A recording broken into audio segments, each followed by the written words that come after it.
Capítulo 7. O poder do Um. Jesus, antes de ser crucificado, teve a oportunidade de orar pela última vez, não apenas por sua equipe, mas por todos nós. Ele inicia seu pedido dizendo: Minha oração não é apenas por eles. Rogo também por aqueles que crerão em mim, por meio da mensagem deles. João 17:20. Não há como negar que ele incluiu você e eu. Nós chegamos a conhecer Jesus através das mensagens dele, lendo-as diretamente ou indiretamente por alguém que nos disse o que aqueles discípulos escreveram. Jesus é o Filho do homem, portanto, ele tem a autoridade de pedir que a vontade do Pai seja feita na terra assim como no céu. Veja o que ele orou. Minha oração é para que todos sejam um, Pai, como tu estás em mim e eu em ti, que eles também estejam em nós, para que o mundo creia que tu me enviaste. Dei-lhes a glória que me deste, para que eles sejam um, assim como nós somos um. João capítulo 17, versículos 20 a 22. A oração dele é que nós sejamos um, a fim de que o mundo creia que Jesus Cristo é Salvador de toda a humanidade. O que levará esta mensagem ao nosso mundo? Não há outra resposta a não ser sua glória. Isso é crucial para a nossa missão. Ele reservou sua glória, sua grandeza revelada para aqueles que são um. Mas aqui está a chave: ser um nele, assim como ele é um com o Pai. Como ele era um com o Pai? Ele repetidamente fez declarações tais como: Não procuro agradar a mim mesmo, mas aquele que me enviou. João 5,30. E novamente: Pois desci dos céus, não para fazer a minha vontade, mas para fazer a vontade daquele que me enviou. João 6,38. E estou aqui para fazer do teu modo, ó Deus, como está determinado no teu livro. Hebreus 10:7. Ele era um com o Pai porque buscava e fazia o que o seu Pai desejava, mesmo quando não era algo comum nem confortável. O mesmo era verdade a respeito dos primeiros discípulos. Estavam todos em comum acordo no dia em que Deus revelou sua grandeza através deles ao mundo conhecido. Eram os 120 seguidores, não as dezenas de milhares que o ouviram durante seus 3 anos de ministério. Não eram os 380 que o viram em seu corpo ressurreto e mesmo assim consideraram sua ordem opcional. Eram aqueles que estavam unidos em fé. Paulo suplica e até nos implora: façam todo o esforço para conservar a unidade do Espírito pelo vínculo da paz. Efésios 4:3. Em seguida, fala sobre os dons que Jesus deu, particularmente a cada um na igreja: apóstolo, profeta, evangelista, pastor e mestre. A responsabilidade deles era construir a igreja com uma missão-alvo. Alcancemos a unidade da fé e do conhecimento do Filho de Deus e cheguemos à maturidade, atingindo a medida da plenitude de Cristo. Efésios 4:13. A nossa missão, ou objetivo, não é diferente da igreja primitiva. Sermos um e, subsequentemente, nos tornarmos reveladores da grandeza, glória de Deus. Não há outra forma. A nossa geração tem que se tornar um, unida em fé e conhecimento. O único caminho para a verdadeira unidade não é diferente do de Jesus ou dos discípulos: obediência à palavra de Deus. Pense no seguinte: quando Israel era um, derrotaram Jericó completamente. Quando Israel era um sobre o reino de Salomão, foram invencíveis como nação e as pessoas viviam satisfeitas e bem-sucedidas, de forma que poucas gerações haviam vivenciado. Há outros exemplos também, mas o ponto é claro. Por outro lado, considere o oposto. Quando Paulo abordou a criptonita espiritual em Corinto, ele começou sua mensagem assim: Em primeiro lugar, ouço que, quando vocês se reúnem como igreja, há divisões entre vocês. 1 Coríntios 11:18. Obviamente, eles não eram um. A questão surge: o que os impedia de ser um? Era o flerte com a criptonita, a desobediência à palavra de Deus. Isso não era nada diferente de como a desobediência de Acã fez com que Israel deixasse de ser um e invencível quando atacou Ai. Paulo então vira o jogo e faz uma declaração que soa contra-intuitiva. E até certo ponto, eu o creio. pois é necessário que haja divergências entre vocês para que sejam conhecidos quais dentre vocês são aprovados. 1 Coríntios 1, 18 e 19. Por que é importante que aqueles que têm a aprovação de Deus sejam reconhecidos? A resposta é importante para preparar o caminho para a unidade em fé e conhecimento. É tão importante, assim como foi essencial que a obediência de todos e a desobediência de Acã fosse revelada pelo bem de toda a comunidade de Israel em sua missão.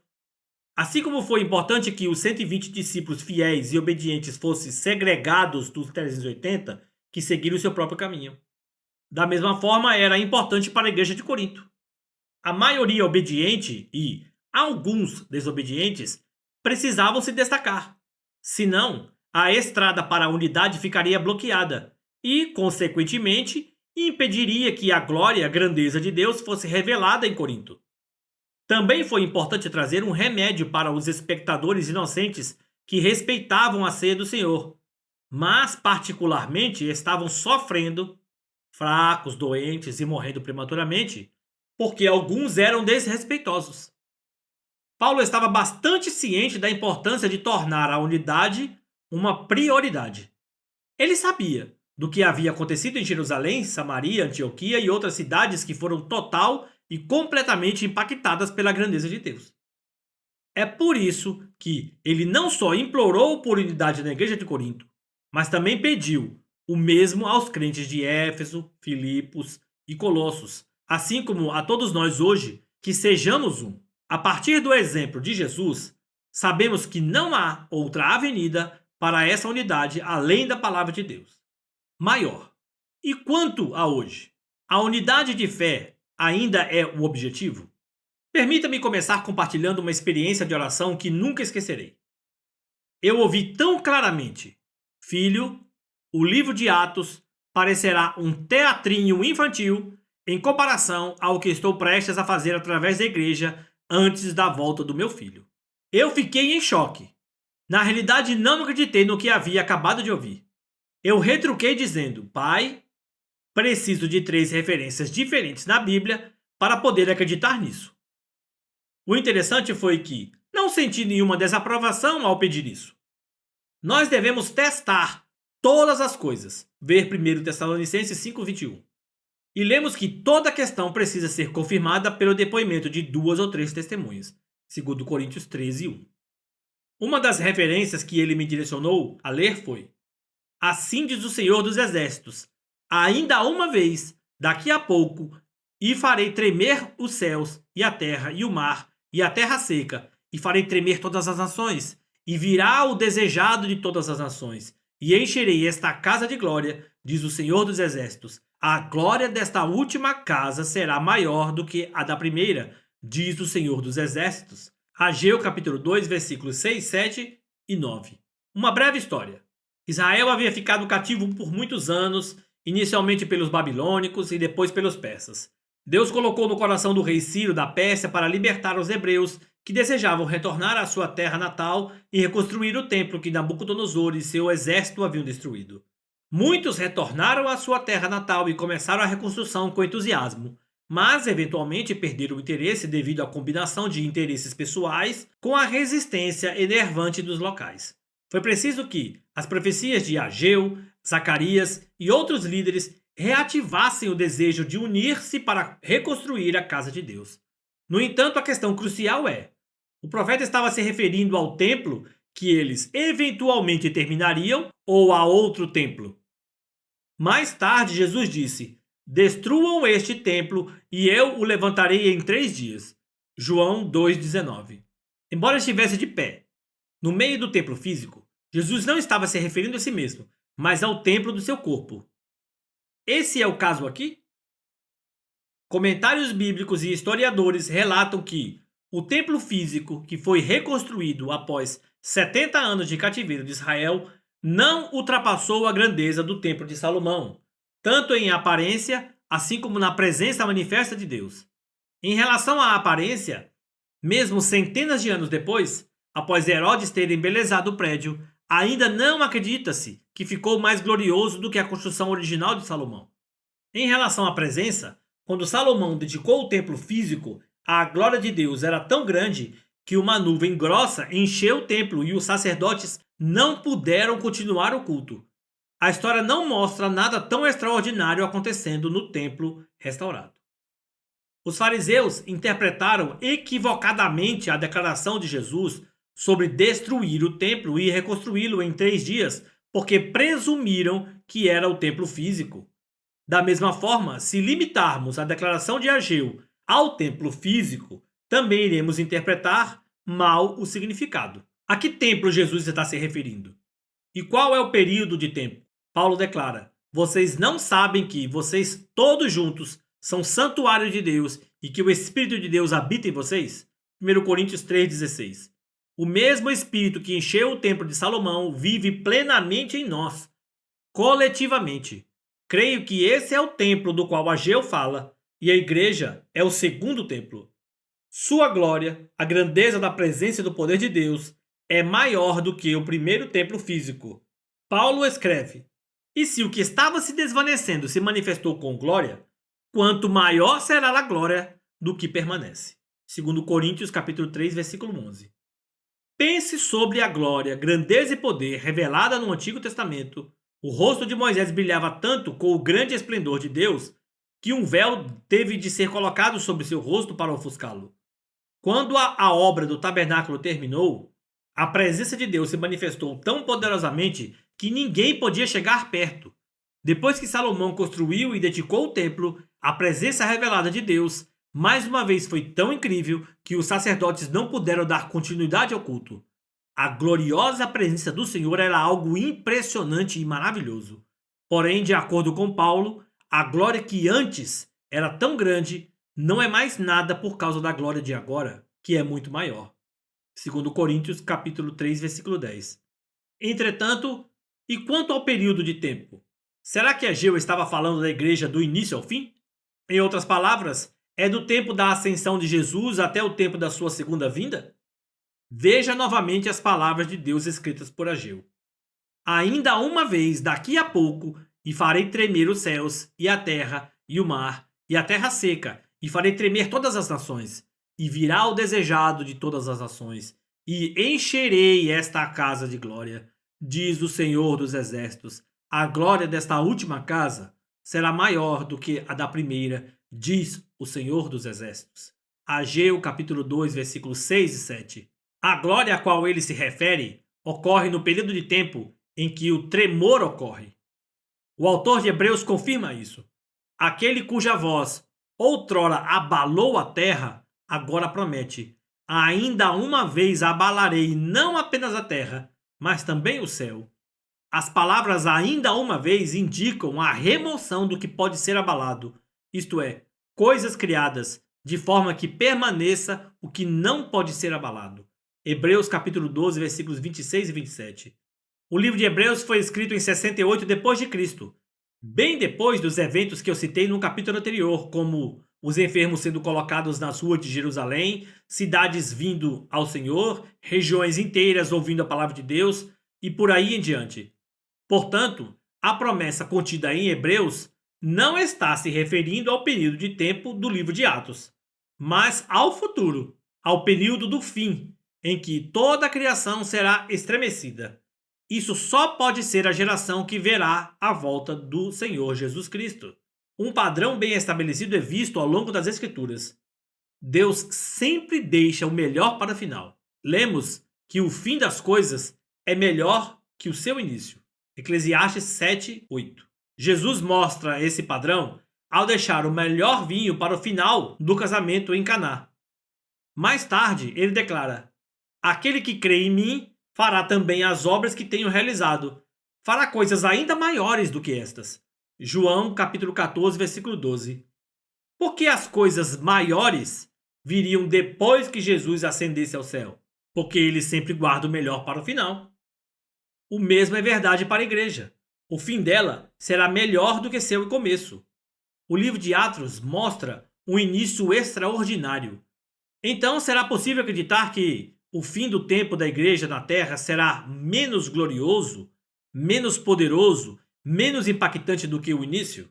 Lembre-se, Paulo declara enfaticamente: A fé que vocês têm não se baseia na sabedoria humana, mas no poder de Deus, e que o reino de Deus não é coisa de palavras, mas de poder. 1 Coríntios capítulo 2, versículo 5 e 1 Coríntios capítulo 4, versículo 20. Poder é um aspecto enorme do reino de Deus manifesto na terra. Restauração. Há mais versículos que o Espírito Santo me direcionou a ler naquele dia, mas através dos poucos que compartilhei, já fica óbvio que a nossa visão como crentes precisa expandir. Na realidade, precisa mesmo exceder o que lemos no livro de Atos. É interessante anotar o que o apóstolo Pedro, cheio do Espírito Santo, declara: "E ele mande o Cristo, o qual lhes foi designado, Jesus. É necessário que ele permaneça no céu até que chegue o tempo em que Deus restaurará todas as coisas, como falou há muito tempo por meio dos seus santos profetas." Atos capítulo 3, versículo 20 e 21. Examinemos bem essas palavras. Primeiro, Jesus deve permanecer no céu até que algo aconteça. Isso significa que ele não pode voltar até que aconteça o que o nosso Pai prometeu. O que é essa promessa da qual os profetas falaram? É a restauração do templo. Em outras palavras, o esplendor, a grandeza, a riqueza, a abundância, a honra e a majestade de Deus deixarão de estar em baixo volume na terra. Ao contrário, serão revelados com força total dentro e através do seu templo. Isso está acontecendo atualmente? A igreja é tão poderosa que estamos vendo cidades ou regiões inteiras sendo salvas? Estamos vendo hospitais ficarem vazios? Estamos vendo os olhos dos cegos se abrirem, aleijados de nascença saltando, pulando e louvando a Deus? Prédios estão estremecendo com o poder das nossas orações?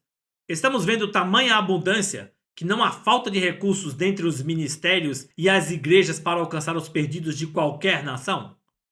As pessoas da igreja estão sem necessidade nenhuma? Será que é por isso que o profeta Ageu pergunta: "Quem é entre vós que, tendo ficado, viu esta casa na sua primeira glória? E como vedes agora? Não é esta como nada em vossos olhos, comparada com aquela?" Ageu 2, 3. Ageu estava perguntando isso às pessoas que estavam diante dele. Mas da mesma forma, Deus está nos fazendo essa pergunta hoje. Sejamos sinceros. Em comparação ao livro de Atos, a presença manifesta de Deus que experimentamos agora é quase nada. Se não entendermos isso claramente, não teremos paixão para buscar que seu grande poder seja restaurado na igreja. Em vez disso, iremos nos acomodar com uma igreja sem poder. Podemos permitir tolerar uma falta de unidade que é nutrida pela criptonita que nos aflige? Por favor, ouça-me. Devemos insistir no objetivo de sermos um com Ele. E isso só pode acontecer através da fé e da obediência à Sua palavra. Agora que a visão de para onde devemos ir está clara, voltemos a identificar a criptonita que está impedindo o nosso progresso individualmente e como comunidade cristã. Entre em ação. Se não soubermos o que é possível, não ficaremos insatisfeitos com o pouco que temos aceitado como normal. Mas agora, tendo ouvido este capítulo, você sabe o que é possível e enfrenta uma decisão clara: aceitar a vida fraca, sem poder e de influência limitada que a igreja conhece, ou abraçar a busca contínua por uma vida poderosa que exibe a grandeza completa e original de Jesus Cristo. Sem ter confiança nessa possibilidade, você não poderá entrar em ação. Sem ação, o seu padrão será viver em relativa falta de poder. Isso significa que o primeiro passo em direção à ação é escolher ter confiança na palavra de Deus e na visão dele para a sua vida. Efésios nos diz que Jesus nos purifica com suas palavras, e nós podemos usar as nossas palavras para participarmos com ele desse progresso. Escreva declarações sobre a vida poderosa para a qual você foi chamado. Declarações como: Jesus me encheu com seu Espírito Santo de poder para mudar o meu mundo. Ou: Deus faz com que sua grandeza se eleve em mim para alcançar os perdidos. Ou: sou ungido para influenciar os meus colegas e transformar o meu ambiente de trabalho. Comece a declarar essas verdades sobre si mesmo, todos os dias. Depois observe a sua confiança entrar em ação e crescer constantemente todos os dias.